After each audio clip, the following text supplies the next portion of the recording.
முக்கியமான நாளா இன்னைக்கு பார்க்கப்படுது. தேசிய ஜனநாயக கூட்டணியில அமமுக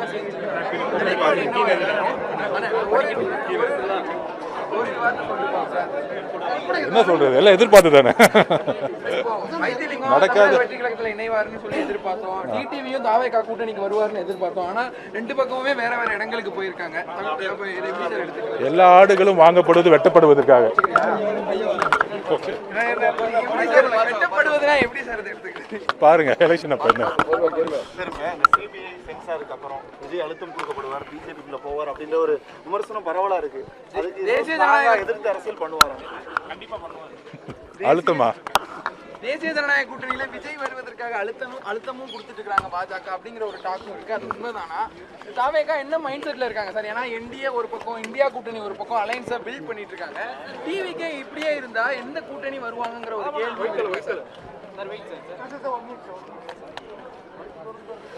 தலைவர் ஆல்ரெடி சொல்லிட்டாரு.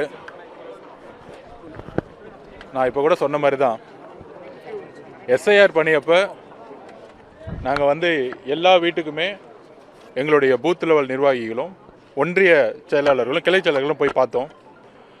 அதிலிருந்து வந்த தகவல் என்னென்னா, பொதுவாக நீங்கள் பூத் லெவலில் இது திமுக வீடு, இது அதிமுக வீடு, இது பிஜேபி வீடுன்னு சொல்லுவீங்க.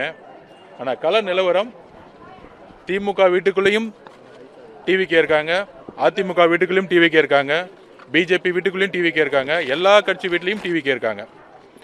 மக்கள் எங்களோட இருக்கு. நீங்கள் உருவாக்க கூட்டணியெல்லாம் எப்படி இருக்குன்னா, உடம்பு இருக்கு, முகம் இல்லை. முகமும் மூளையும் இல்லாத எந்த உடலும் ஜஸ்ட் கோமா மாதிரி தான். இங்கே இருக்கக்கூடிய எல்லா கூட்டணியும் மக்களோட இணைந்ததில்லை. நாங்கள் மக்களோட ஒவ்வொரு வீட்லேயும் இருக்கிறோம். தேர்தலில் அதுக்கான பதிலை சொல்லுவோம். இப்போ நாங்கள் இத்தனை பர்சன்டேஜ் அத்தனை பர்சன்டேஜ், நீங்கள் இந்த அழுத்தத்துக்கு பயந்தீங்களா, அந்த அழுத்தத்துக்கு பயந்தீங்களா, இந்த கற்பனை கதைகளுக்கெல்லாம் பதில் சொல்கிறதுக்கு எங்களுக்கு டைம் இல்லை. எல்லாத்துக்கும் தேர்தலில் நாங்கள் பதில் சொல்லுவோம். மக்களுடைய செல்வாக்கு என்னன்னு தெரியும். ஒரு 6 டிஸ்ட்ரிக்ட் போகும்போதே மக்களுடைய வெள்ளத்தை தமிழக போலீஸால் ஹேண்டில் பண்ண முடியல. அந்த அளவிற்கு திருவாரூருடைய அந்த ஒரு கூட்டமே திமுக கழகத்தோடைய தோல்வி எங்கன்னு தெரிஞ்சிச்சு. இந்த வெற்றியை யாராலும் தடுத்து நிப்பாட்ட முடியாது. எங்களோட தலைவரும் சரி, கட்சியும் சரி, யாருக்கும் அடிபணிந்ததா வரலாறும் கிடையாது, சரித்திரமும் கிடையாது. மக்கள் மாற்றத்துக்கு ரெடி ஆகிட்டாங்க. எங்களுடைய தலைவர் முதலமைச்சர் ஆவார். அதுதான் வரலாறாக மாறும். நன்றி, வணக்கம். அதுக்கான கமிட்டி போட்டிருக்காரு. எல்லா கமிட்டி ரிப்போர்ட்ஸும் தலைவர்கிட்ட போயிட்ட பிறகு தலைவர் அடுத்த 25 வருஷத்துக்கான ஒரு மேனிஃபெஸ்டோவை ரிலீஸ் பண்ணுவார். இங்கே நிறைய பேர் ஒவ்வொரு திடீர்னு ப்ரெஸ் ரிலீஸ் பண்ணி இத்தனை ரூபா தரோம், அத்தனை ரூபா தரோம், இது ஃப்ரீயாக தரோம், இத்தனை வருஷம் கொடுக்காத லேப்டாப்லாம் இப்போ கொடுக்குறேன்னு சொல்கிறது, இது எல்லாம் தேர்தலுக்கு மக்களுக்கு தெரியும்.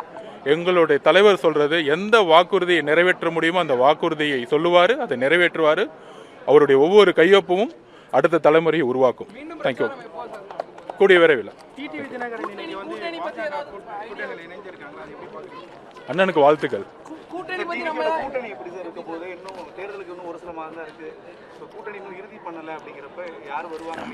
2026 நான் திருப்பி பதிவு பண்றேன். கூட்டணிக்கான அரசியல் கிடையாது. ஒரு மேடம் ஜெயலலிதா அவர்களும் அதுக்கப்புறம் கலைஞர் கருணாநிதி அவர்களும் இறந்த பிறகு 2 கட்சியோடைய தலைமை மீது மக்கள் மிகப்பெரிய வெறுப்பை சம்பாதிச்சிருக்காங்க. நம்பிக்கை இல்லை. நம்பிக்கை இல்லாத தலைவர்கள் ஒரு கூட்டணியை உருவாக்கும் பொழுது அதை சார்ந்த தலைவர்களும் மக்கள்கிட்ட எப்பயுமே நம்பிக்கையை உருவாக்க முடியாது. நீங்கள் சொல்கிற கூட்டணியோடைய நம்பர்ஸ், ஒரு தமிழகத்தினுடைய தேர்தல் வரலாறுங்கிறது எப்படின்னா, ஒரு தலைமையோடைய ஒரு கமாண்டிங் பவர் இருக்கணும். அது யாருக்கும் அடிப்பணியாத ஒரு தலைவராக இருப்பாங்க. தமிழகத்தினுடைய பெரியார் அவர்கள் கொள்கையும் புரட்சியாளர் அம்பேத்கருடைய கொள்கைகளையும் உள்வாங்கி சமூக நீதிக்கான தலைவரை தான் மக்கள் தேர்ந்தெடுப்பாங்க. அந்த மாதிரி இன்றைக்கு ஆளுங்கட்சியாக இருந்தாலும் சரி, எதிர்கட்சியாக இருந்தாலும் சரி, தலைமையோடைய மக்களுடைய அந்த ஈர்ப்பை இழந்திருக்காங்க. அதனால தான் எல்லாரும் நீங்கள் சொல்கிற மாதிரி இந்த கூட்டணி அந்த கூட்டணி அப்படின்னு தமிழக வெற்றி கழகம் ரொம்ப அமைதியாக தனக்கான பணியிலையும் தேர்தல் பிரச்சாரத்திலையும் தன்னுடைய மேனிஃபெஸ்டோ உருவாக்குறதுலையும் இணைப்பு விழாவிலையும் நம்ம முக்கியத்துவம் பண்ணிகிட்ருக்கோம். கூடிய விரைவில் மிகப்பெரிய லெவலில் கட்சியோட மீட்டிங் இருக்குது. ஸோ எங்களுடைய தேர்தல் பணி பூத் லெவலில் இன்றைக்கி ஃபங்க்ஷன் பண்ணிகிட்ருக்கோம். கூடிய விரைவில் தலைவருடைய பிரச்சாரம் தமிழகம் முழுவதும் எப்படி ஈரோடில் நடந்துச்சோ அதே மாதிரி வரிசையாக வந்து நடக்க போகுது. ஸோ அதனால் வந்து இந்த கூட்டணியுடைய நம்பர்ஸு இவங்களுக்கு 20% இருக்குது, அதிலிருந்து இவங்க சேர்த்தா 10% அப்படிங்கிற நம்பர்ஸ் எல்லாம் இந்த 26 நடக்காது. மக்கள் நான் சொன்ன மாதிரி தான், திமுக வீட்டிலையும் டிவிகேவோட ஓட்டு இருக்குது. திமுகவுடைய மாவட்ட செயலாளருடைய வீட்டில் அவங்களுடைய மனைவியும் சரி அவங்களோட குழந்தைங்களும் சரி டிவிகேக்கு ஓட்டு போட ரெடி ஆகிட்டாங்க. அதே மாதிரி அதிமுகவும் சரி எல்லா கட்சிகளிலும் சரி இன்னைக்கு டிவிகேவுடைய பெண்களுடைய ஓட்டு கிட்டத்தட்ட 70-80% மேலே போயிட்டே இருக்குது. இளைஞர்களோட ஓட்டு அதிகமாகிட்டே இருக்குது. எங்களுக்கான ஒரு ஒரு மிகப்பெரிய வெற்றியை தமிழக மக்களே உருவாக்குவாங்க. ஸோ மித்ததெல்லாம் தலைவர் வந்து அனௌன்ஸ் பண்ணுவார்.